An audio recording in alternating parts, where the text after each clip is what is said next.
Bonjour mes chers amis, aujourd'hui on va aborder un sujet très important dans la production de l'écrit, il s'agit du portrait d'une personne. Le portrait d'une personne est tout simplement sa description. La description est une compétence linguistique très importante car elle permet de décrire les personnes, les objets, les lieux et les événements de manière précise et détaillée. Dans le contexte de la production d'un portrait, la description permet de donner une image visuelle et verbale de la personne décrite, en détaillant son apparence physique, son caractère et ses choix vestimentaires. La description est également utile pour développer la compréhension de la langue, car elle oblige à identifier et à utiliser des adjectifs, des verbes et des expressions spécifiques. En outre, elle est utilisée dans de nombreux domaines, tels que la littérature, l'art et le journalisme. Dans cette vidéo, on va voir le vocabulaire nécessaire pour la description d'une personne. Une description physique. Puis, une description vestimentaire. Et enfin, une description de caractère. Commençons par la description physique. La description physique fait référence à l'ensemble des caractéristiques visibles d'une personne, telles que sa taille, la couleur de ses yeux, de ses cheveux, la forme de son visage, la forme de son nez, de sa bouche, la présence ou l'absence de barbe, etc. Le tableau suivant présente les adjectifs qu'on peut utiliser. Pour la taille. Grande, petite, moyenne. Le visage. Ovale, carré, rond, allongé. Les cheveux. Long, court, bouclé, raide, blond, brun, noir, roux. Le nez. Droit, crochu, petit, grand. Les joues. Rondes, creuses, pleines. Les yeux. Grand, petit, rond, en amande, bleu, vert, marron, noir la bouche. Petite, grande, fine, épaisse. La barbe. Longue, courte, épaisse, fine. Et comme exemple. Il a des yeux bleus, elle a des cheveux blonds, il porte une barbe. Passons maintenant à la description vestimentaire.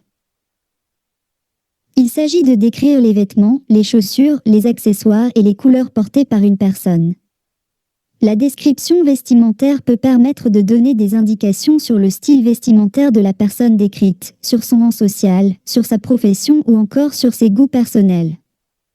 Voici quelques noms de vêtements qu'on peut utiliser pour la description des habits. Chemise, pantalon, robe, jupe, t-shirt, pull, veste. Manteau, chapeau, casquette, chaussures, baskets, sandales, bottes. Sans oublier les couleurs. Rouge, bleu, vert, jaune, orange, noir, blanc, rose, violet, marron, gris. Voici des exemples. Elle porte une robe rouge et des chaussures noires. Il porte un t-shirt blanc et un short noir. Elle porte lunettes de soleil et un sac à main en cuir noir. Il est vêtu d'un costume bleu et d'une cravate rouge. Elle est habillée d'une jupe longue et d'un chemisier à fleurs.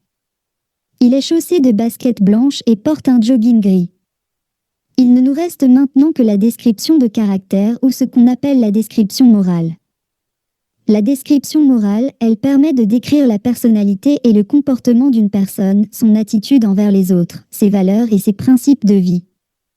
La description morale peut inclure des qualités telles que la gentillesse, la générosité, l'honnêteté, le courage, la loyauté, etc. Ainsi que des défauts tels que la méchanceté, l'égoïsme, la jalousie, la paresse, etc. Pour décrire le caractère, ces adjectifs seront utiles pour vous. Gentil. Une personne qui est agréable, bienveillante et attentionnée envers les autres. Méchant. Une personne qui a des intentions malveillantes, qui est cruelle ou qui fait du mal aux autres. Calme. Une personne qui est tranquille, sereine et qui ne se laisse pas facilement perturber. Nerveux.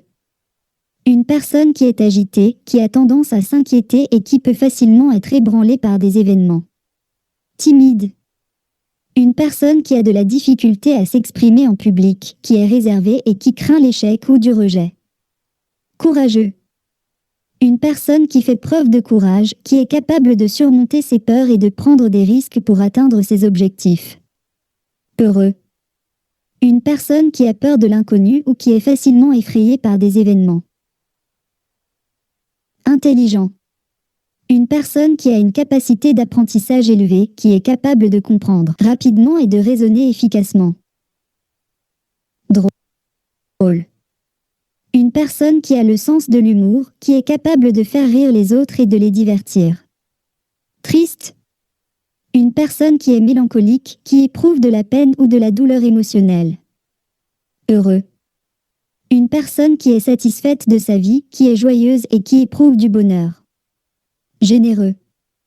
Une personne qui est disposée à donner aux autres, qui est charitable et qui partage facilement. Égoïste. Une personne qui se soucie principalement d'elle-même, qui ne pense pas aux autres et qui ne partage pas facilement. Sympa. Une personne qui est agréable, sympathique et facile à vivre. Effacé. Qui se fait discret et ne cherche pas à attirer l'attention sur soi, souvent par modestie ou timidité. Dynamique. Qui est plein d'énergie, d'enthousiasme et d'initiative, qui bouge beaucoup et qui est actif. Généreuse. Qui a un esprit de partage et qui est prêt à donner de son temps ou de ses biens à autrui sans attendre de retour. Discrète. Qui est réservée et ne se montre pas trop, qui évite de parler de soi ou de se mettre en avant, qui garde les secrets des autres. Comme exemple, on peut dire: il est très gentil avec tout le monde. Elle est très intelligente et studieuse. Il est très drôle et fait toujours rire tout le monde. Allons voir maintenant un exemple de portrait d'un artiste très célèbre. Il s'agit de Pablo Picasso. Pablo Picasso est un vieux homme de petite taille, mesurant environ 1m63. Il a des yeux sombres et intenses, encadrés par de larges sourcils. Ses cheveux sont blancs et épais. Il porte souvent une petite moustache quand il était jeune. Son visage est marqué par des lignes profondes, témoignant de son âge et de sa vie tumultueuse. Il est souvent habillé de manière décontractée, avec un t-shirt ou une chemise simple et portait parfois une veste. C'est une personne passionnée, avec un caractère fort et une grande confiance en lui.